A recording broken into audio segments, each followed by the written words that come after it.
and we are excited to bring you the next run that is taking place in this marathon. This is Pokemon trading card game Any Percent Glitchless, a race between Pinecone and Tauronite. So folks, whenever you're ready, the floor is yours. Thank you, Threech. Hello, everybody. My name is Tauronite, and we are very, very excited. A very rare special occasion of Pokemon TCG in a marathon, a race between myself and Pinecone 606, which is the first time in almost 3 years that we've had a marathon race of Pokemon TCG. So without further ado, Pinecone, if you can introduce yourself. Of course. Hi, everyone. I'm Pinecone 606. I've been running Pokemon trading card games since 2020. Time really flies, and we'll be doing, the Any Percent Glitchless Bulbasaur and Friends deck speedrun route for Pokemon trading card game. Toro and I have both been running the category quite a lot over the years, and this should be a really exciting time. Really grateful to be joined by two of the best in the business, two great commentators. Yeah, hi, I'm Ragentreg. You might know me from that one ESA run I did years ago. It's been a long time since I've run this game, but like riding a bicycle, you remember pretty much everything, except the route, but we've been given the route, so yeah. On to you, Stump. Hey, I'm Stump. I can't wait to see this. Good luck. But yeah, I think Pinecone and I are ready to go. We're starting from a fresh save file, so we have curated 2 names very apt for this event. Yeah, you guys go ahead and... Oh yeah, you've got the names entered? Okay, cool. Well then, I'll count you down if tech is ready for a countdown. Alrighty. Good luck, people. 3, 2, 1, go. All right, so immediately we're into the tutorial section of the TCG. Now, you'll see the text is going extremely slowly. That'll be cured in a minute. Normally, this would take more or less 8 minutes to complete the tutorial section. We timed it using a task one time, so that everyone starts after the tutorial section. However, just for you guys, we're going to show you one of 2 glitches that exist in Pokemon TCG. The one we're not showing today is Ace or Arbitrary Code Execution, because that's so busted it completes the game. No, what we're showing to you is a glitch that was found, 5 years ago or something? It was a while ago, which is called Dual Escape. Now, what they're going to do is they're just going to go into the duel. They're going to try and access a slot on the bench, I'll explain all of this a bit more later, that doesn't exist, causing the game to freak out and just say, oh, I don't know what's going on, let's just give them the win. We're only allowing this one as a demonstration of the glitch because otherwise we'd be sitting here for 8 minutes and we'd be bored stiff. So, yeah, you'll see them doing some little bit of flashing lights here as they try to attempt the glitch. It's a little jank, to say the least, but yes.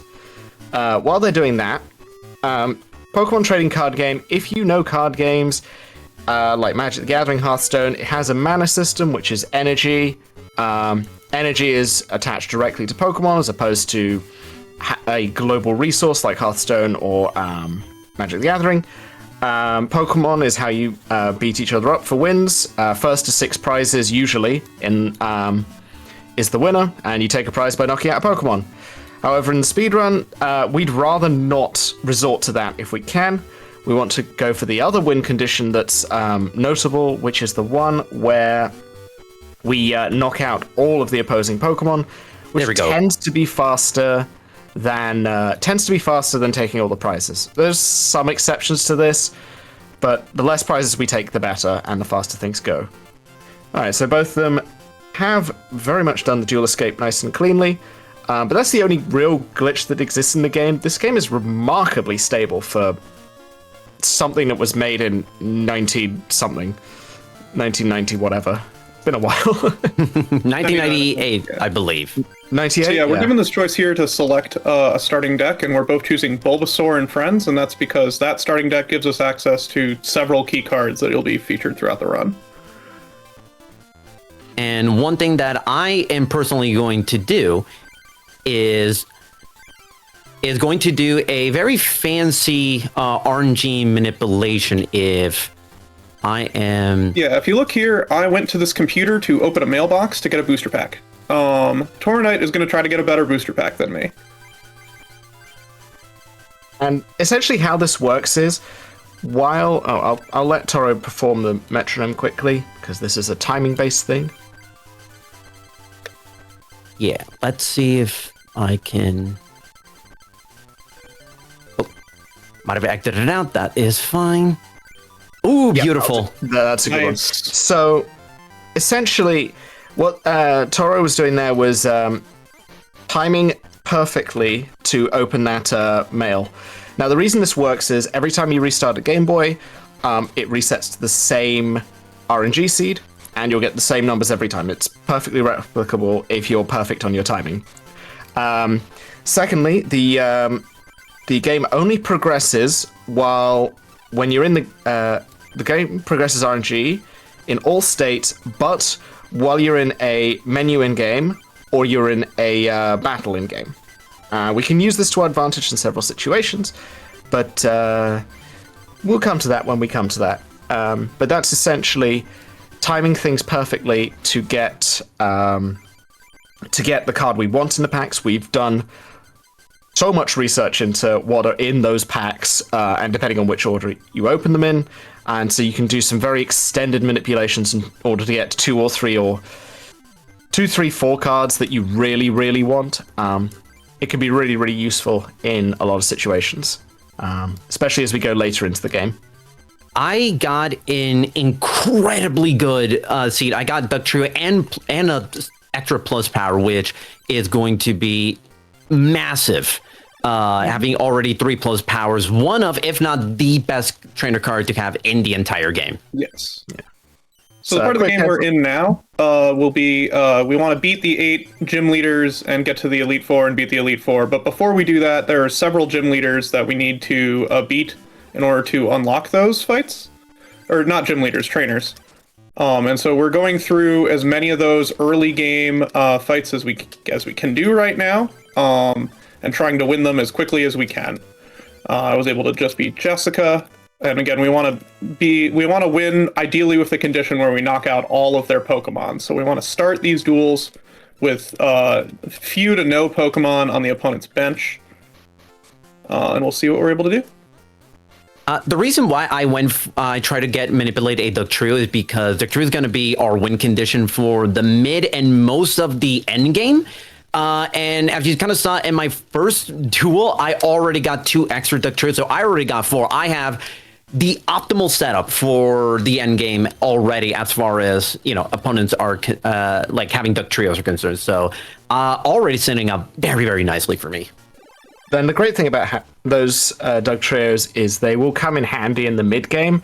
Right now, you're seeing both runners running Hitmonchan. If you've ever played 1998 Pokemon trading card game, the original base set and co, you'll know that the big 3 were Hitmonchan, Electabuzz, and Scyther. They made a deck at the time which was called Haymaker. Very infamous deck. And they all work because they have relatively low energy costs for the amount of damage they do, and it's very efficient. Right now, we're going to be cruising through a few different clubs. We've already seen Jessica, which is a fighting trainer that's wandering around the land along with the others. We'll be going through the Grass Club, the Lightning Club, and the start of the Water Club with this Hitmonchan, because Hitmonchan hits for fighting. Fighting in this game counts as rock, ground, and actual fighting Pokemon, if you know the regular Pokemon game. And they will hit colorless Pokemon, which tend to be normal types, although there are some exceptions to this, and one other type, which I'm forgetting right now, electric, which is why the Lightning Club is so good for us to go through. There's one other benefit to going through these specific trainers really early, is we'll be opening a lot of booster packs of a certain type. Now, there are 4 types of booster pack in the game. The only one we really need to care about for the run is Coliseum packs, which is the, in quotes, base pack, which contains the best cards, full stop. And as you use the other packs, it's like Mystery, Jungle, and there's one more which I'm totally forgetting right now. Evolution. Laboratory. Lab. Is it 4 or 5? I can't. Anyway. No, it's There's no Jungle. 4. Jungle's a real life pack. No, but Jungle's there the are real 4 pack. packs. Yeah. And while there's like a card or 2 in Mystery and Evolution that we sort of care about, 90% of the best cards in the game, and certainly the fastest cards in the game, are in Coliseum. So we start with those duels so that we can get the good cards sooner, so we can use them for as long as we can. And it's really lucky for us that practically everyone that yields a Coliseum booster pack is weak to Hitmonchan, or we can beat relatively quick and relatively easily with Hitmonchan. There's only 1 or 2 exceptions to this, and thankfully, on that note, all of these fights are obligatory. All of these Coliseum fights are obligatory. There are some of the clubs don't require you to beat all their trainers. Notably, there's the Psychic Club, the Science Club, because that's a thing, where you only have to defeat 1 or not even any, and the Fire Club as well. You don't need to fight any of the trainers in there. But other clubs like the Grass Club, the Water Club, and the Lightning Club require you to fight all of the trainers. So it's just extremely convenient and nice of the developers to think about us speedrunners in the future, because they were definitely thinking of that when they made the game. 1000%. It really does work out, because we can tackle all of these easier duels at the very beginning and get the best cards. The gym leaders, then certainly the Elite Four, are going to be much more challenging duels for us. And so being fully equipped with the best cards early is going to give us a huge advantage. Now, the biggest benefit of the deck they've chosen today is the Bulbasaur deck. It comes with specifically Hitmonchan, I believe 1 Dugtrio, and was it 2+ powers? Is that correct? 2+ powers. Yes. Yep. And Electabuzz. And it comes with Electabuzz as well. Yeah, This is Electabuzz one is of one of the stronger of the 3 choices. It's widely regarded that Squirtle's the worst because it doesn't have a lot in it. But It doesn't have Dugtrio or plus power, and Dugtrio is essentially a mandatory Pokemon for the speedrun. Yeah, whereas Charmander does have Dugtrio, but it lacks Electabuzz and Hitmonchan. The other good side of the Charmander deck is Computer Search, a card we really want to see, because that is possibly the best card we can see outside of literally Dugtrio. Computer Search, very simple, discard 2 cards, and then search your deck for any card of your choosing. It just means it replaces itself as a plus power or a Dugtrio, or whatever we need it to be at whatever time. It's just an incredibly useful card that we can use at any time, which we miss out on choosing Bulbasaur deck. However, Bulbasaur... Oh, just got one. Nice. Brilliant. Yeah, well, there you go. Speak and you shall receive. Computer Search is very, very good, but Bulbasaur is a far more consistent deck, because the Charmander deck struggles with consistency in the early game. Not having Hitmonchan is a big loss in the early game. You get a lot of fights become a lot scarier because you're running Diglett instead of Hitmonchan. Diglett is not only weak to grass, which means you have to run Charmander alongside Diglett, which makes your deck even less consistent. But also, it's just Hitmonchan is such a beast in this early portion. It's probably about the first quarter of the game is done uniquely on Hitmonchan. That's how good it is. And it's even can see play later if you're lacking on Dugtrios.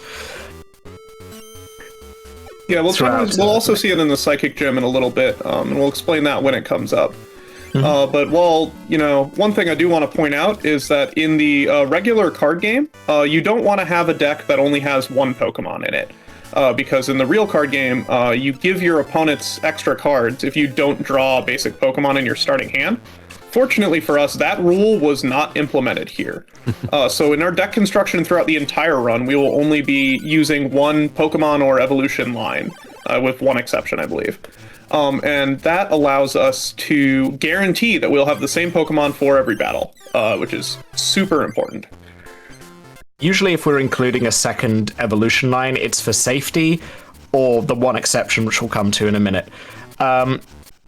It's usually for safety because, especially when it comes to Diglett is incredibly frail in in that it only has 30 hit points out of instead of Hitmonchan's 70. So having access to more Digletts, to more Pokemon, just to protect our own Diglett is very, very important at some points in the game, especially when it comes to the Grandmasters, the Elite Four. But for now, we're cruising along very well. We're pretty much neck and neck as far as I can tell. Both cruising along, coming to the end of the second last fight of the Hitmonchan section, and soon we'll be going into the Water Club, which includes such interesting deck construction as the game has shown. It is a product of its time in that the game devs tried their best, but they sort of run out of cards at some point. So they really stretch the limit of what's in the Water Club, what's in the Grass Club. It's a very creative deck building, shall we say. Yeah, creative is very, very good use of the word. Yes. So earlier in the run, we fought one of the Grass Club people who did have Venonats in their deck. You know, that is a grass, well, bug, but bug is grass in this game. It's like Venonat, okay, sure. But it also had Eevee, before Leafeon was a thing, and Ditto and Porygon, those notable grass Pokemon. And we'll be soon coming up to a Water Club person who we don't like at all because she's one of the scariest early game fights. Because she has one half of the Haymaker deck. This is Amanda. She is terrifying. She can have Scyther, Omanyte, Jigglypuff, and Poliwag. We really do not want to see Scyther, because Scyther more or less hard counters Hitmonchan. This comes onto the sort of weakness and resistance. Weakness in this game, if you hit something for weakness, you do double damage, nice and simple. But if you hit for resistance, so say Scyther, a bug flying type, resists fighting type, because fighting type was generalized as ground or fighting or rock. They said, okay, Scyther's going to resist fighting, you take 30 less damage. When Hitmonchan only does 20 damage on its first attack, it just doesn't do any damage to Scyther. So we really do not want to see Scyther if we're running Hitmonchan. But if we're running Charmander, it's fine to see Scyther. However, Poliwag becomes very, very scary as it can quickly knock us out. Thankfully, Toro seems to be on a runnable Amanda, and so is Pinecone. We've got okay Amandas, put it lightly. I'm hanging on by the skin of my teeth. Unfortunately, Amanda's brought out all the fossils, all the dolls, and even if we knock them out, that does not count towards actually knocking out a Pokemon. But okay, good. Okay. Yep. You'll see us resetting a lot throughout the run. At the beginning, we were resetting for a good outcome in a duel. Basically, if we see too many Pokemon on the opponent's bench, or if we get to an unwinnable situation, we just quickly soft reset and try again. Later in the run in particular, you'll see more taking advantage of a feature called Continue Duel, which is essentially like built-in save states for this game. It is a very cool way for the game to allow you to basically go back in time and return to your most recent decision within a battle. And we'll go over that more when it comes up, but that can allow us to manipulate the RNG or take advantage of new information that we have received. Speaking of new information, if we have an opportunity once this fight is over, let me know, because I've got a few important announcements. Oh, please, floor is yours. Wonderful. Thank you so much. I am so excited to let you all know that we have raised over $26,000. We have hit that next $1,000 milestone. And not only that, but we have also met the Metroid Fusion Randomize All Color Palettes incentive. We raised over $800 to make that possible. So thank you so much to everyone who donated. It's great to hear that you're all donating. Keep it up. We love you guys. Keep it up. Keep donating for the good cause. In the meantime, we're noticing two very curious things have happened on stream. You might have noticed Pinecone fighting an Omastar and Toro fighting a Starmie. These are things we do not usually see, ever. I literally did not know that Amanda had Omastar. Like, this has never come I know practically every person's deck in this game. I completely forgot that I had to deal with a Stormy of all things. I think I've seen that Omastar once. Once total, right? Yes. Yeah, out of all the years of running the game, it does not come up very often. But now Toro Knight and I don't know exactly where Toro is, but we should be switching to our Electabuzz-based decks for the rest of the water gym. I'm actually about to fight Amy. Powered basic Pokemon. Yeah. Yeah, so we're on to Electabuzz here. Electabuzz, another great low energy cost attacker. Does 10 damage for 1 energy, which is not great, but it does do double against most of the water Pokemon. There are some exceptions like Poliwag, which are weak to grass instead, but the majority are weak to lightning. So 20 damage for 1's fine, and then 30 damage for 2 is excellent. We really like that, and you can even go as far as 40 damage if you get lucky on heads. However, here is the first sighting of Lapras. We do not like Lapras for many reasons. It's one of the more lethal Pokemon that we will see throughout the run for 2 reasons. Firstly, against Diglett, it 2-shots Diglett in most situations, which means setting up in the later fights is really, really scary when we're fighting a Lapras. But the other attack it has is Confuse Ray. Confusion got fixed in later generations of Pokemon, but in the original version, you had to flip a coin to attack, and if you got tails, you deal 30 to yourself. That's still there to this day, but the other thing was you couldn't retreat. Now, you couldn't retreat without flipping a coin. Retreating is when you pull your Pokemon back to the bench and swap it in with a new one. This is very important because it clears all status conditions when you do so. And when confusion prevents you from swapping, it can lead to some very awkward situations. We can also use this to our advantage, because if we know we're going to get a tails on our attack, we can then reset the game, go to continue duel like we mentioned earlier, then try to retreat to burn that tails and then get one other shot at trying to get ahead. This can come up. This is one use of Duel Escape because the game remembers the RNG state it was in when you continued the duel, and we can use it to abuse coin flips mostly via advancing RNG through deck search, so another coin flip, plenty of different ways to try and give us a second chance in certain situations. With that, Toro has the first medal, which is excellent. Very nice. So, using up the tails on retreat failure, if that situation were to come up, can be, it's not always a viable thing because you do still lose the retreat cost if there is one. That's true. This is more relevant on Electabuzz than others. Yeah, Pokemon retreat cost is a mechanic where you have to discard energy cards to switch to your bench. And Pokemon like Hitmonchan and Electabuzz, their big downside is their 2 retreat cost. Dugtrio also has a 2 retreat cost.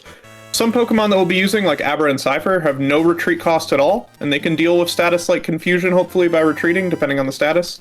But it is a high-risk, high-reward play to throw away your energy cards at a chance at curing Confusion. Sometimes it can pay off, though, if you really need that one attack. Sometimes we're a little time limited on for various reasons, like just taking too much damage, so you have to go for that high-risk play. But you don't have to, and you could just eat more coin flips and whatnot. But the great thing about this is you have a lot more agency to manipulate RNG in your favor once you learn these manipulations, like coin flip, continued duel manipulations, coin flip manipulations. They're never guaranteed. The only thing that's guaranteed is mail manipulation, and even then, it's pretty precise, shall we say?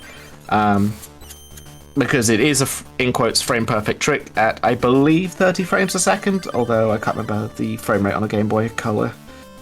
It's I believe, correct me if I'm wrong, and this is when was something was a bit of a debate when we first had this on when this game first got ported to the Switch via Switch Online, and this is something I did not know. So, someone correct me if I'm wrong. I believe the native original Game Boy Color's FPS initially was thought to be 60, but it's actually like 59 point something, and then the Switch version, got it to a firm 60 FPS, which technically that means the fastest version to play is the Switch version, but we have sort of made it so where we don't have to worry about like, oh, you know, one console has an inherent advantage, and we just like retime everything with a fancy little calculator that we have. we just do some time conversions to make sure that all platforms that we can support are supported, and the Switch version is technically a little bit faster. Just a little minor difference there. One thing I did want to mention as we're starting to get into all of these different gym leader duels is that the gym leaders and the Elite Four in this game, one of the reasons they're harder is because they're cheaters. These trainers will always start with at least 2 basic Pokemon, and they'll always have at least 2 more basic Pokemon in the first 5 cards of their deck.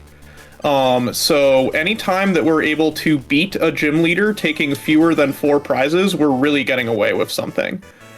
So that's part of why our strategies are also prioritized around doing as much damage as possible very early in the game. Sometimes you just can't avoid these things, though. The most notorious of which is Murray, the Psychic Club leader. If you ever get less than a 4-prize Murray, you are having a great day. You've basically seen a shooting star. You basically won the lottery ticket, you know? Yeah, and then on the opposite end, me, who in practice yesterday had a 7-minute Murray. Let's hope we don't have any 7-minute duels at all today. At all. Certainly not Murray. Or even 5 minutes. Yeah, some fights in this game, they just will waste your time to degrees that you really never expected. Even though we know our game, we know and love our game dearly, sometimes it just decides, you know what, you're just not playing today. And that's just the whims of the game. Thankfully, we have a bit of control here against our rival, which we only have to beat once, thankfully. As you see here, Tornite using Magnemite to self-destruct and complete the duel early. Otherwise, this duel would be incredibly inconvenient to build a deck for. The 2 early rival fights have very stalling-y Pokemon that either reduce damage, paralyze you, just have way too much health, and we are so glad we do not have to do that fight, unless, of course, we're doing all battles, but that's not what we're doing today. Gee, I wonder there's what no incentive to win that battle. All we get is a promo card that we don't use. Yeah, for all battles, gee, I wonder what genius bright idea had to like, hey, why don't we also beat Ronald, all 4 variants of Ronald? Gee, I totally wouldn't be one of the runners in this race. Yeah, what a silly category. Who could have ever come up with that? And it's especially silly considering you have to go to a separate mini tournament that only spawns between certain gym club defeats during the game to fight through trainers you've already fought through, only to find the unique rival stationed at the end of the tournament that will cost you, 10 minutes of time to get to, more or less? It's so very out of the way. Yeah, it's like about 5-6 minutes, but yeah, no. And not only that, it's that version of Ronald is, I would argue, the hardest version in the entire game. Because it's the only one with a semi-competent deck. Yep. So for this part of the run, I think we're now both at kind of the mid-game of the run, where you get to see an early appearance of the star of the show, Dugtrio. Dugtrio is obviously good against a lightning gym, being a ground type that resists lightning, but it's also, because fighting and ground share the same energy type in this game, it's good against normal types, it's good against all sorts of different Pokemon, and that 70 base power Earthquake attack you'll see from Dugtrio is critical to beating the game.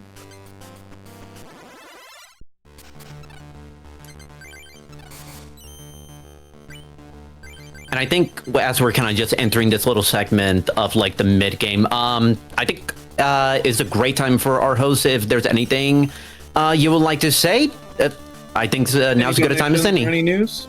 Thank you. Yes, absolutely. There's so much love coming in for this run. We have a $25 donation from 000AJ who says, good luck on the run, Tauronite and Pinecone. It's great to see this fantastic game being run for such an important cause. May you both get all the Doug Trio you need and fuck ice.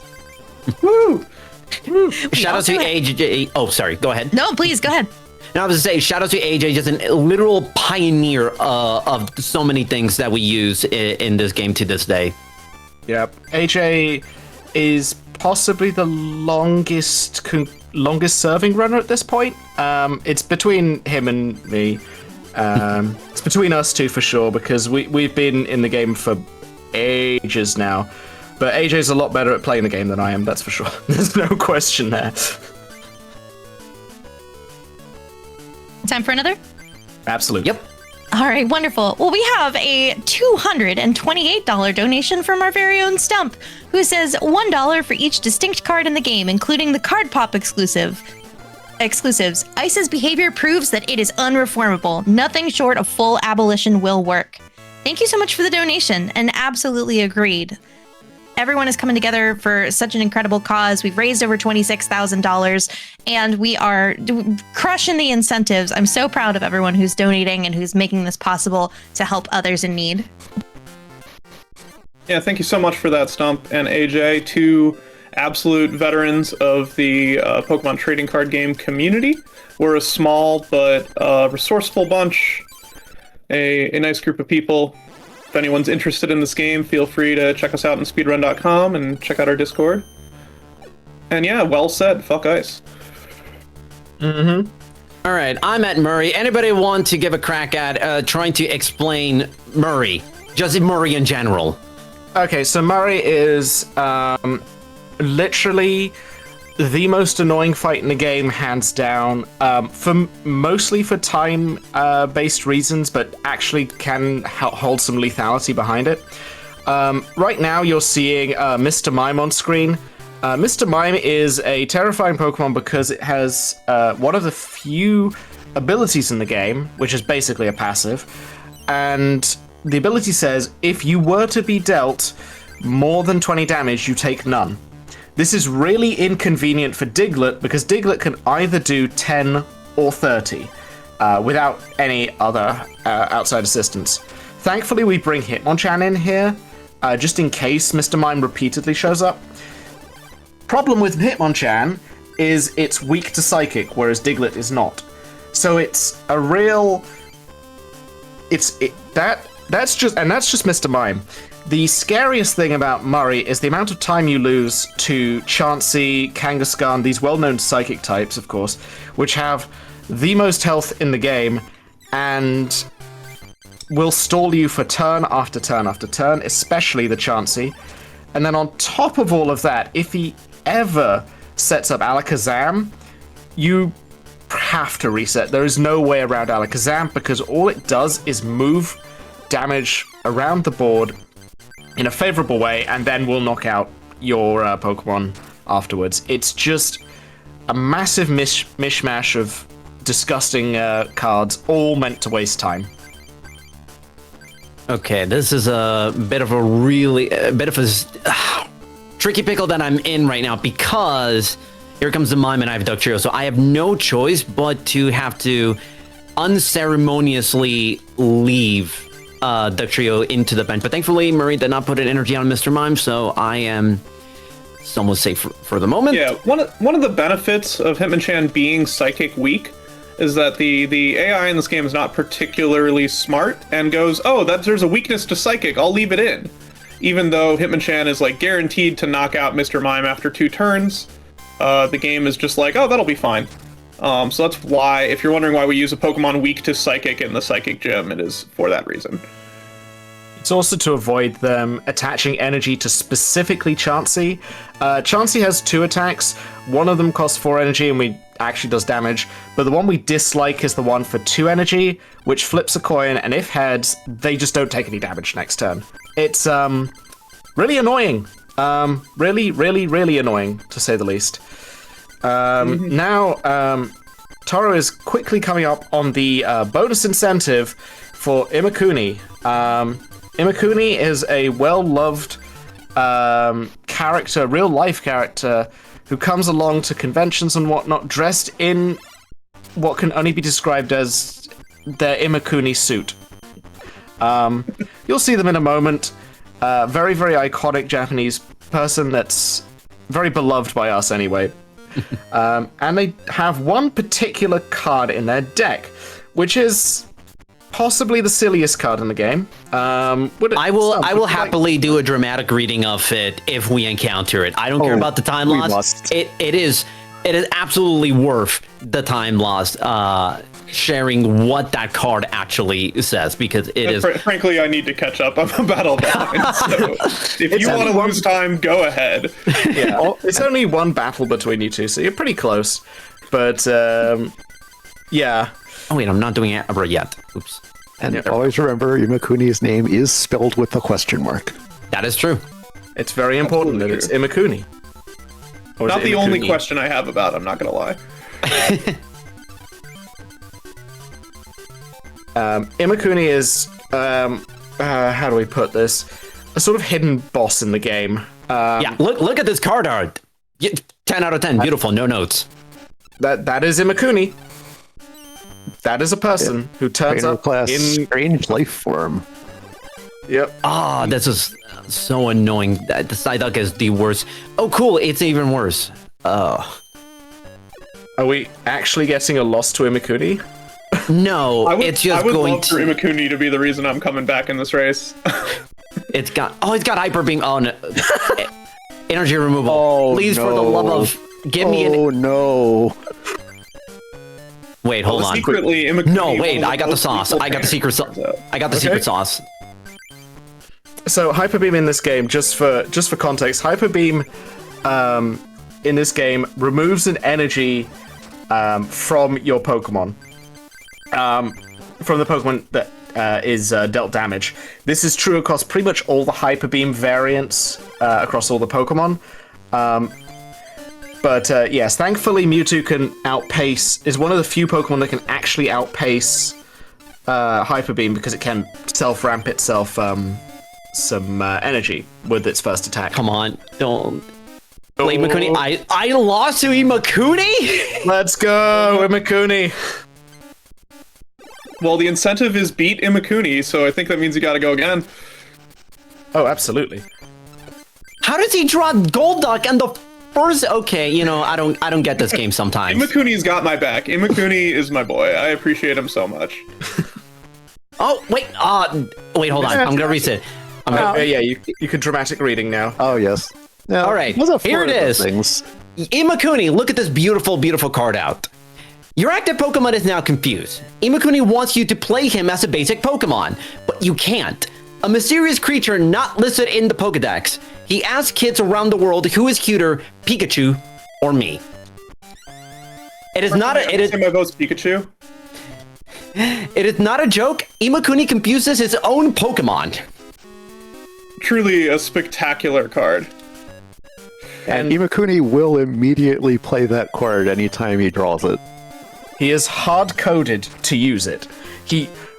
If he draws it, he must use it. That is the rules. And unlike potential future inclusions of cards down the line, there is no benefit to being confused.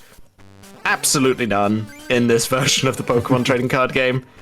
Later on in life, you have Plorf, you have Hisuian Electrode V, that exist and enjoy having special conditions inflicted upon them.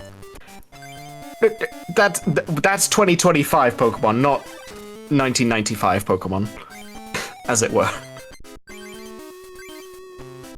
Truly special.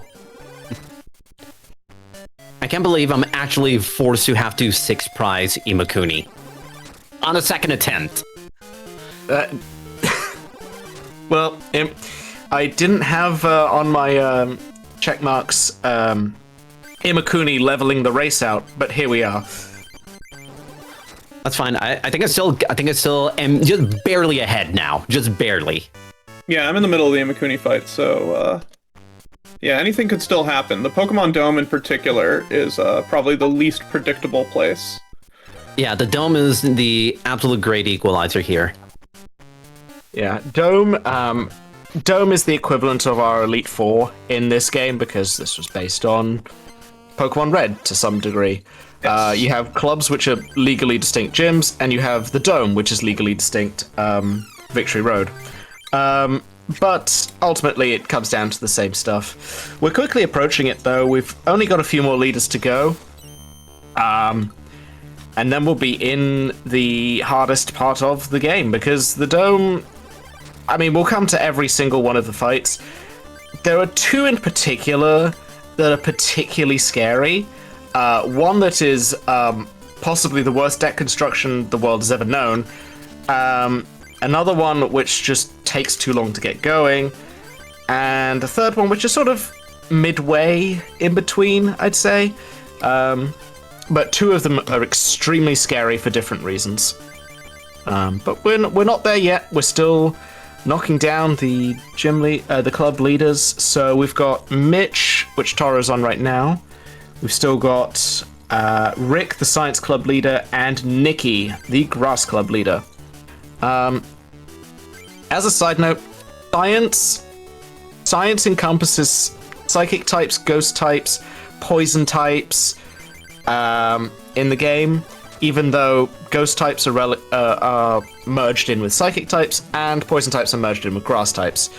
So that's what you'll be seeing coming up. But science was meant to be that sort of nerdy, techie gym.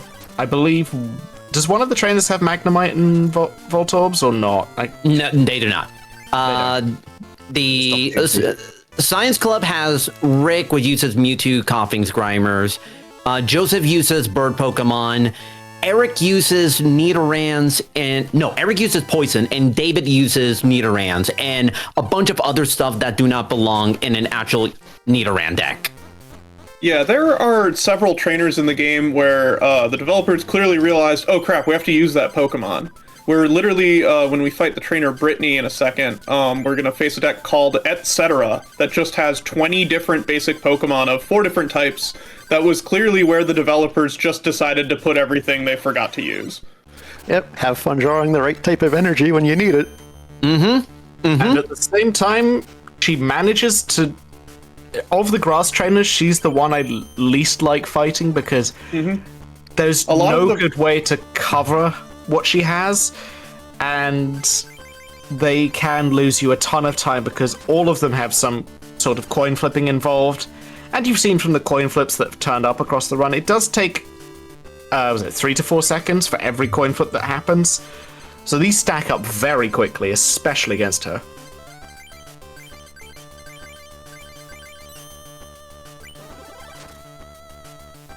Right. I'm going through for Rick. I already went for Imakuni. I think now's a good time. Threech, if you got anything you want to say, I think now's as good a time as any. Okay, wonderful. Now that we're through the Imakuni fight. All right, we've got a $5 donation that came in from Alara, who says, good luck to both our runners. This is such a fun run. Best to my friends in this run. Thank you so much for the donation. And we have a $100 donation from the Sound Defense, who says, I generally try not to swear when I'm speedrunning on stream, so I'm using this donation to say, fuck ICE. Stop ruining our cities and get out. 1000% agree. Okay, this is... Am I going to have to... All right, time to use good old handy dandy RNG manipulation by wasting a coin flip that's gonna go tails and just hope that it also... There we go. Boom. Rick, be gone. So, just as there's a perfect demonstration of coin flip manipulation. There, Toro was confused, did have Gambler, which flips a coin to resolve its effect. So he wasted the tails that was destined to the confusion, and then got one other chance at hitting heads, which he did get, and so he gets through that fight one turn earlier than otherwise. I don't know what prize you are on, but every turn that you burn where it's just another chance for another basic Pokemon to come down, which will just waste more time and more time and more time. So in times like that, it's very, very good to try and get through them as quickly as possible. Oh yeah, I'm just gonna hit Professor Ogan. Oh, goody. I'm gonna wait. Brittany is the trainer of all time. One of the trainers of all time, yes. Really is. Yeah, we actually kind of redid a lot of this route specifically for Brittany, because for a long time we didn't really have even an acceptable solution against Brittany, and we kind of just were like, hope we get lucky. But once we discovered Abra and Kadabra as a solution for the Rick fight, we kind of realized that none of Brittany's 20 random Pokemon happen to resist Psychic. Meaning that the general 50 base damage attack that Kadabra uses is able to cover almost everything Brittany has. That said, she still has a lot of Pokemon that flip a lot of coins, and it can be very challenging to beat her. Especially for poor Abra. We do have to set up 3 energy on the Kadabra, and we got to find the Kadabra. So this Abra on 30 health is very, very low, much like Diglett. And 3 turns can be a lot when Jinx does 20 per heads, Nidoran flips 3 coins for 10 damage each, Machop deals 20, so it's a very, very hostile environment for this Abra. But if you ever get Kadabra established, you pretty much win the fight on the spot. Which is as good as we're going to get against Brittany, because it's just a messy fight. The Charmander deck has the worst start against Brittany, because back when I was playing Charmander deck, you just had to pray between Digletts and Charmanders that you just could beat her down, and it just was very, very awkward. Yeah. Fortunately, we're able to use little tricks here and there. Right in this battle, for example, I was about to lose to Jinx because Jinx flipped heads and would have KO'd Abra, so I went back in time and changed how I did my previous turn in order to give myself access to more cards to defend myself. This is one of many cases that we use Continue Duel to get ourselves out of jams and to blatantly cheat at the card game. Yep, we do blatantly cheat, but the game cheats back at us with every single club leader, rival fight, and the entirety of Dome/Elite Four. So, you know, we feel somewhat justified in cheating back Absolutely. at them. All's fair in love and speedrunning, you know? Thankfully, this isn't the trading card game 2, where the fights are... If you think any of the fights in this game are scary, the sequel is even scarier. Pretty much every single fight is terrifying, more or less, because the decks are much more refined in the sequel. It is Japanese only. There is a translation patch out there, but this is child's play compared to the sequel, which is just downright terrifying. Every fight has a lot of energy removals, which slow you down. There's a lot of stalling Pokemon. It's just a lot scarier, and why this game is run a lot more, frankly, because it's just shorter, sweeter, and you have much more agency than the second one. To kind of give like a very brief. Oh, Gloom. Oh, that's actually that could be dicey. To kind of give a Yu-Gi-Oh comparison, imagine this game is Sacred Cards for the Game Boy Advance, and the sequel is Rechef of Destruction, an infinitely harder version of the of Sacred Cards. Ooh, okay, I'm not in danger of losing this fight entirely. Okay.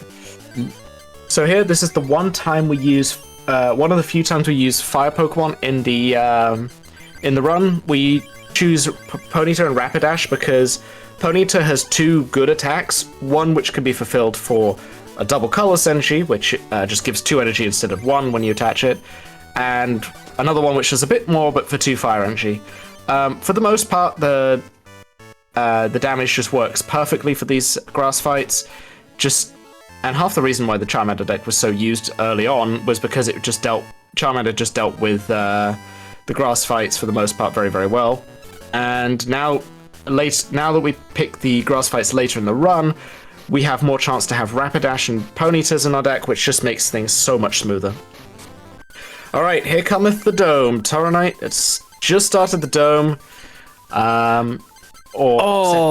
Incredibly unlucky. Oh boy. Oh boy. Oh, that is unfortunate. Oh my days. Have we got... One Dugong and 1 Gyarados. Alright, Dugong, nope. Dugong, I need you to clutch up. Dugong, I need you to clutch. No Articuno. No, If you Articuno. want my. computer packs, 7 and 11 are the Coliseum, by the way. Wait, no, isn't Articuno from Articuno would be Mystery, yeah. I'm not Yeah, sure where Mystery. to find those. So for Courtney, this is one of 2 fights in the dome where we use water Pokemon. Courtney, because she's fire type, so we want to use water type. And the fight afterwards is also good to use water types on, which we'll explain in a moment. But we have 3 options generally when it comes to Courtney. Seal and Dugong is what we call the classic. It's old reliable. I believe you always have 1 Dugong, and you That will is true, definitely. yeah. You always have 2 and 1, so that means Tornite was so unlucky he got none of either. And Dugong's not even a rare card, it's an uncommon card, I believe. So you have quite a lot of chances to get it. But Tornite was unlucky there. Tornite was also unlucky to not get more Gyarados and Magikarps. I believe Gyarados is a more common card to see than Magikarp, to the extent where I believe one run of mine once had 4 Gyarados and 0 Magikarp, which was hilarious. And then the final Pokemon, which is the one we tend to prefer, is Articuno, one of the 2 Articunos in the game. Articuno is great because it's just very, very bulky and has good damage for its attacks. It's not the fastest thing in the world. If we wanted to go fast, we'd probably be on Dugtrio the whole way, but it is so much safer to run Dugong and Seal, because Seal is a 60 health Pokemon, and Dugong is 80 health, which is the same as Dugtrio. But the safety that Seal provides is so good that we tend to stick with that. And weakness helps in the first fight. All right, I am. Tomorrow, I only have 2 Dugongs, so we. Oh, both yeah, so you have luck. twice as many chances of drawing it. I got That is incredibly true. lucky. And I got a comp search too, so this might be my comeback. I mean, I got incredibly lucky. Unless Vulpix just, not. Okay, good. I believe I won. Yeah. Okay. Well, that's the first of 2 scary fights with Dugong. For Toro, pretty much done. No, the only Dugong fight. Oh, you swapped Yeah, to... we don't switch back, especially if we only have 2. We'll Dugtrio all the way from here on out, generally. All right, so now comes one of... Oh, right, sorry, I forgot Steve was next. So, Steve is terrifying because although he's an electric deck, he has Zapdos. Now, Zapdos has 2 qualities which we dislike. One is it resists fighting, which is what we're going to be using. All of the legendary birds in this section resist fighting, but we still use Dugtrio because it just does way too much damage to ignore. The other scary thing about Dugong is it can knock you out before you play a card. Every time his signature Zapdos comes down, it does 30 damage randomly on the board. This ignores resistance, which Diglett has resistance to electric, which is why we love using Diglett here. However, because it gets ignored, you could just lose your Diglett without playing a single turn of Pokemon. It's that bad. Thankfully, Tornite's passed the first couple of Okay. moments. Oh, no, we just won. Funnily enough, that Electrode there would be scary if... Jeez, 110. Oh my. That Electrode would be scary if the AI knew how to use it. It does have Sonic Boom, which does 30... I believe it does 30 damage. And 30 damage ignores resistance, but the AI doesn't know it ignores resistance, so it never tries. Yep. If it knew about resistance, we would be terrified of it. But it doesn't know, so we're chill. As a note, all of the Elite Four are based on legendary birds and Dragonite. So we've seen Moltres. We're on to the Zapdos fight, and then the next fight is Articuno, following up with the whatchamacallit, Rod with his Dragonite as the final fight. Articuno, Zapdos, and Moltres all resist fighting, which is not what we want, but their attacks are so slow to come out that generally we're not too scared of them. thankfully. And those 3 birds plus Dragonite are the, in quotes, legendary cards which we're trying to get and will receive at the end of the game.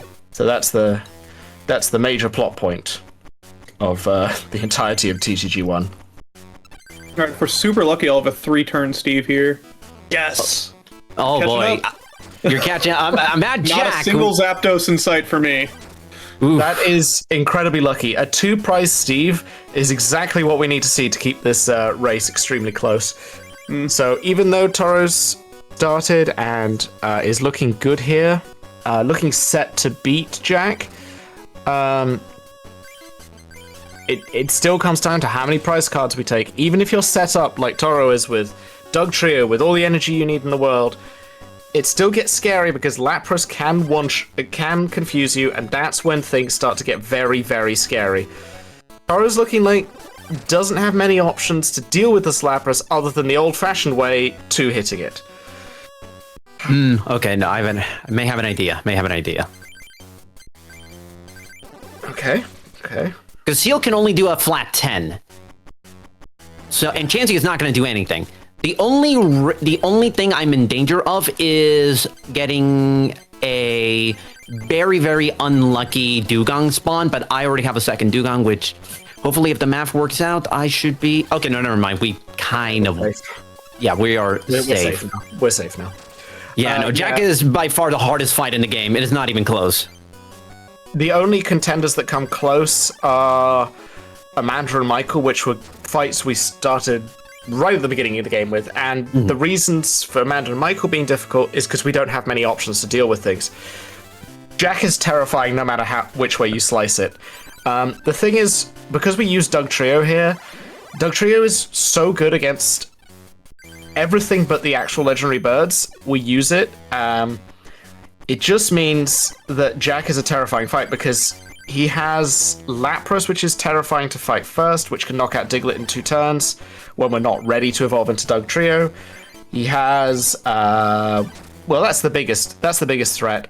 But there's also background threats of Seal with a lot of energy can lead to Dugong, which can hit us for 50 plus damage. You've got Articunos that can deal that much too. There's paralysis, there's scoop ups, there's all sorts of nonsense that Jack can pull. So it's by far the hardest fight because it's just very, very tense the whole way through, unless you get extremely lucky. Now, all that's missing is whether or not Rod decides to play ball and just not add any more Pokemon to the bench. Don't add any more to the bench. Okay, we won. We beat Rod. Very nice. Whew. Yeah, We're gonna sneak in any more donations is probably last call. Yep. All right, fantastic. I would like to let everyone know we have opened a new incentive for the Time Spinner run coming up later today. The incentive is to defeat the Fascist Emperor. Hooray!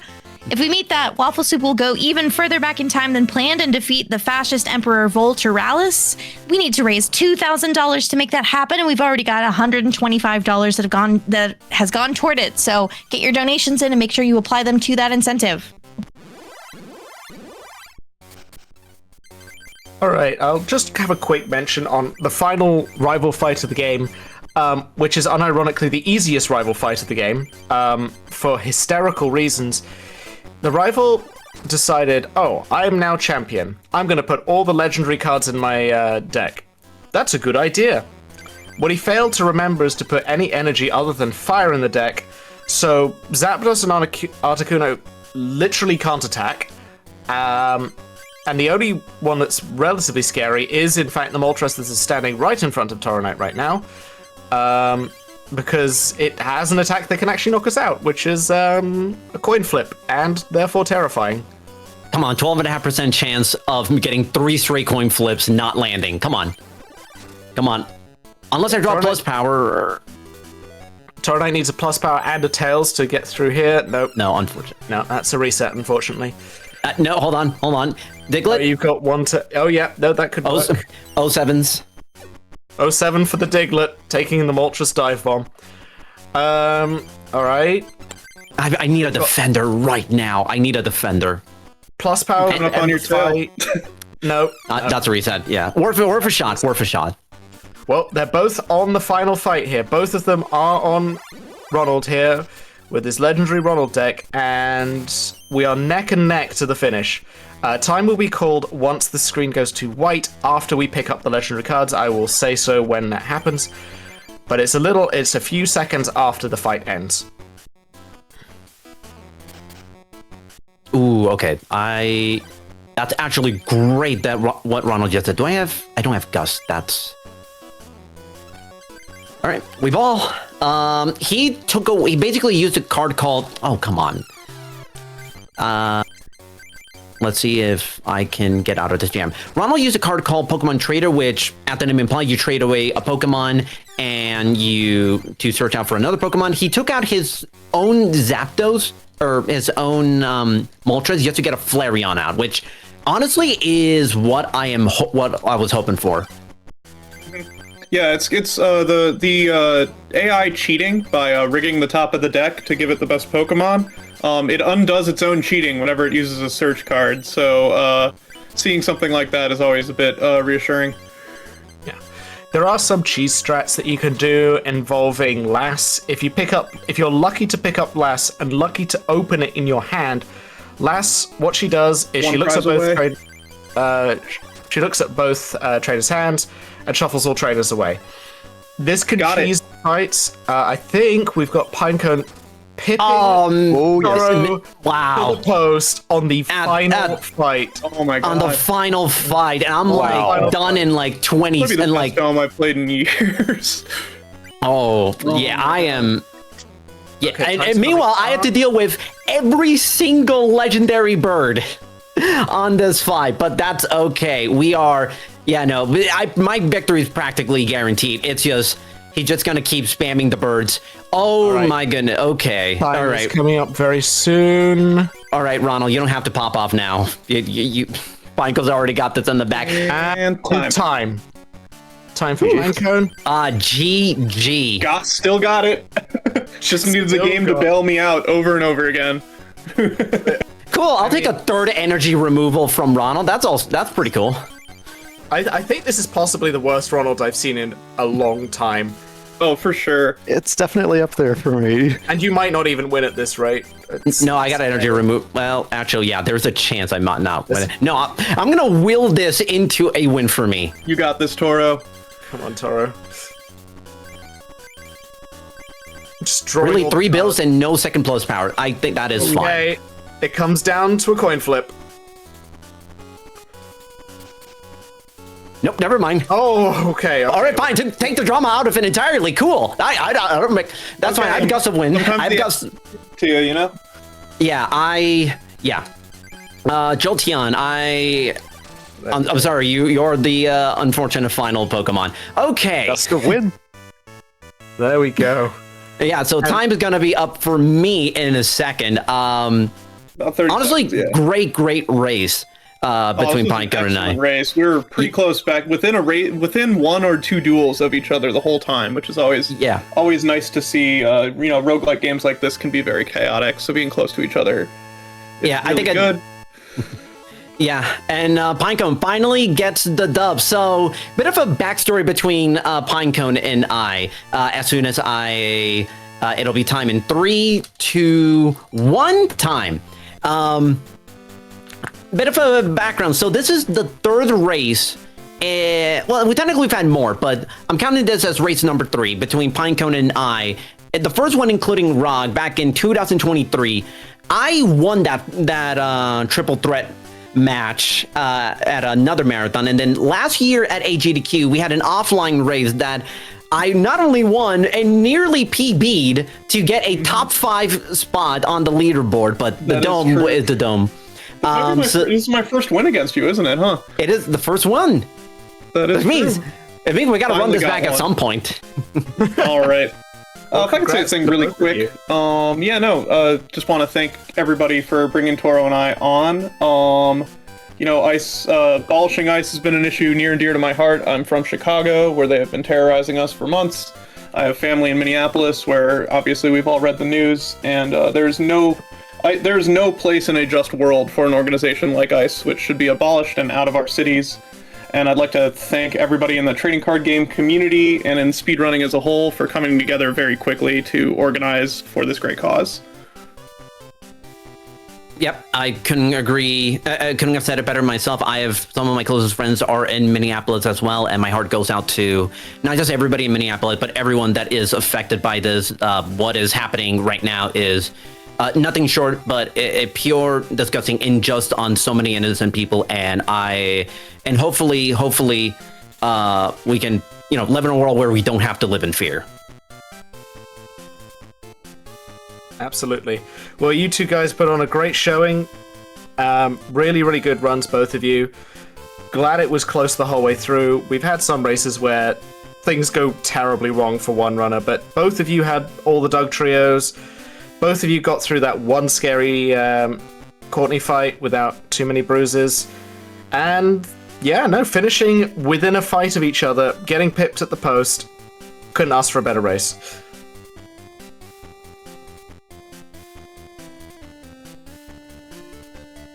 Yep, thanks everybody for coming together to commentate. I appreciate both of you, Rog and Treg and Stump, for showing up on short notice to help assist and clarify some of the chaos you see on screen here. It's a bit of tough game to run. Mm-hmm. And thanks very much to the organizers, really, really long-a-thon, for giving us the chance to show off the game, because, yeah, we love it dearly. As much as it doesn't love us back.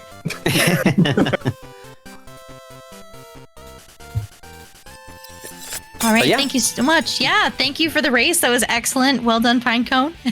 Thanks, everyone, for joining up for that.